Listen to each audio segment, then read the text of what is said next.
વાત કરીએ ઝી 24 કલાકના અહેવાલની જોરદાર અસરની। ઝી 24 કલાક 56,000 ઉમેદવારોની નો અવાજ બની છે। ઝી 24 કલાકના અહેવાલની ગાંધીનગર સુધી લેવાય છે નોંધ। જી હા, પરીક્ષામાં જો ગડબડ થશે તો પરીક્ષા રદ કરવામાં આવશે।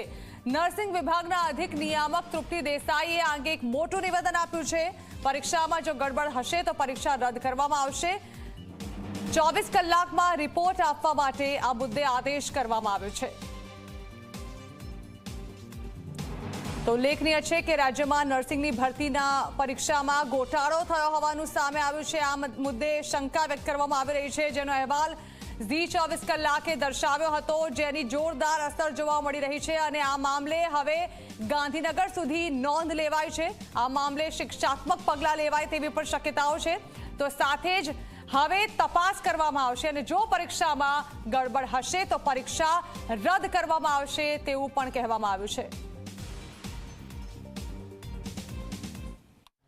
આરોગ્ય વિભાગે જીટીયુને એક્ઝામ લેવાનું આપ્યું હોવાથી એમની સાથે વાતચીત કરવામાં આવી અને એ જ રીતે એમણે જણાવ્યું કે અમે આ રીતે કરીશું અને અમે એમાં થોડા સુધારા વધારા કરીને વાત કરી અને જો કંઈ પણ ગડબડ હશે તો અમે બીજી વાર એક્ઝામ લેતા અચકાઈશું નહીં, એ અમારી ખાતરી છે।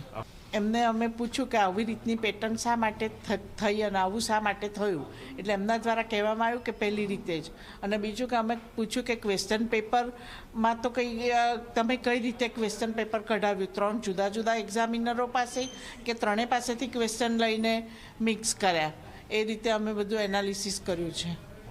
એ રિપોર્ટ અમને આ થાય, આ બધી કમ્પ્લીટ ડેટા એનાલિસિસ એ લોકો કરશે, પછી અમને રિપોર્ટ આપશે। કેટલા દિવસમાં રિપોર્ટ આપશે? વિધિન આમ તો 24 અવર્સમાં આવવો જોઈએ અને જેમ બને એમ જલ્દી એ લોકો કાર્યવાહી કરી